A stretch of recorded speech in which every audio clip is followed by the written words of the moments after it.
नमस्कार, स्वागत है आपका प्रॉपर्टी प्लस में। मैं हूं दीपक यादव। साल 2023 की पहली तिमाही बीत चुकी है और इसी के साथ प्रॉपर्टी कंसल्टेंट सीबीआरई ने रियल्टी सेक्टर के आउटलुक पर एक डिटेल रिपोर्ट जारी की है। इस रिपोर्ट पर फौरी तौर पर नजर डालें तो रिटेल सेक्टर में 2023 में 5.5 से 6 मिलियन वर्ग फीट एरिया लीज हो सकता है। ऑफिस स्पेस में 51 से 53 million square feet area deliver होगा। इंडस्ट्रियल एंड लॉजिस्टिक में 32 से 35 मिलियन स्क्वायर फीट के एब्जॉर्प्शन का अनुमान है। तो वहीं रेजिडेंशियल में मिड सेगमेंट और अपर सेगमेंट में मजबूत डिमांड के चलते सेल्स और न्यू लॉन्च की मजबूत पाइपलाइन दिख रही है। अब इन आंकड़ों के पीछे की वजह क्या है? बीते साल के मुकाबले मौजूदा साल में ग्रोथ स्टोरी के ट्रिगर्स क्या है? ग्लोबल इकोनॉमी की डगमगाती चाल के चलते किस तरह की चुनौतियां बन रही हैं? अगर आप घर खरीदने की कोशिश कर रहे हैं, घर खरीदना चाह रहे हैं या फिर रियल एस्टेट में निवेश के तौर पर आप इन्वेस्ट करना चाह रहे हैं, तो मौजूदा हालात आपको क्या संकेत दे रहे हैं? रियल्टी सेक्टर के मौजूदा मूड और माहौल को समझेंगे। सीबीआरई की 2023 इंडिया मार्केट आउटलुक रिपोर्ट की बारीकियों को जानेंगे। हमारे साथ कुछ खास मेहमान हैं। हमारे साथ हैं doctor Niranjan Hiranandani, CMD Hiranandani group और वाइस चेयरमैन नैडको नेशनल। हमारे साथ अभिनव जोशी हैं, रिसर्च हेड भारत, मध्य पूर्व और उत्तरी अफ्रीका सीबीआरई। अमित गोयनका हमारे साथ हैं, एमडी निसिस फाइनेंस। और आदित्य कुशवाहा हमारे साथ हैं, सीईओ और डायरेक्टर एक्सिस ई-कॉप। तो बहुत स्वागत करेंगे आपका निरंजन जी, अमित जी, अभिनव जी और आदित्य जी हमारे साथ जुड़ने के लिए। आदित्य जी, आपके पास आएंगे। हमने देखा कि बीते कुछ समय में डेवलपर्स ट्रेडिशनल रियल एस्टेट से अलग नए ट्रेंड्स पर फोकस करते दिख रहे हैं। आप खुद भी हॉस्पिटैलिटी और सेकेंड होम की ओर अधिक सक्रिय दिख रहे हैं। अभिनव जी की रिपोर्ट देखने के बाद आपका नजरिया क्या है? देखिए दीपक जी, इसमें कोई दो राय नहीं है कि पिछले कुछ वर्षों से इंडियन रियल एस्टेट मार्केट काफी हद तक चेंज हो गया है।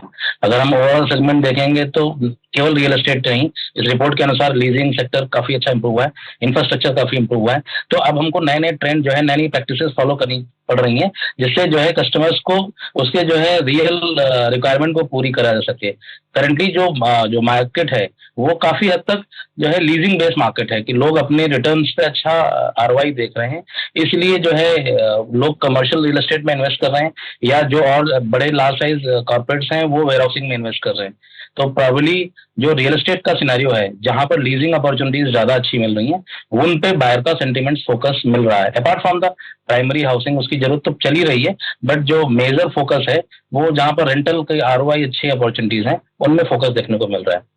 एक और सवाल होगा आपसे आदित्य जी, जो आपने चर्चा में सुना कि $65 बिलियन का जो लक्ष्य दिख रहा है एशिया पैसिफिक रीजन में। हालांकि अभिनव जी कोई स्पेसिफिक प्रतिशत नहीं बता रहे हैं कि कितना निवेश भारत में आ सकता है। हालांकि सेविल्स की एक रिपोर्ट ने $3.5 से $4 बिलियन के निवेश की बात की है। आपका अनुभव क्या कहता है? दीपक जी, जहां तक एफडीआई फंड की बात है, तो जो इंडिया की करंट सिचुएशन है, जहां पर इंडिया मैन्युफैक्चरिंग में कई कंट्रीज में लीड कर रहा है, इंडस्ट्रियल शिफ्टिंग चल रही है टेक्निकली अगर बात करें तो इसमें क्या है कि इंफ्रास्ट्रक्चर, वेयर हाउसिंग और जो मेजर इंडस्ट्रियल डेवलपमेंट और कहीं ना कहीं बड़े कॉर्पोरेट सेगमेंट डेवलप करना, लाइक बड़े आईटी पार्क डेवलप होना, और जो यहाँ पर जो है लोगों को जॉब अपॉर्चुनिटीज हो, बड़े मॉल सेक्टर्स डेवलप होना, इन सारे सिनेरियोज में एफडीआई का फंड ज्यादा प्रोबेबली आएगा।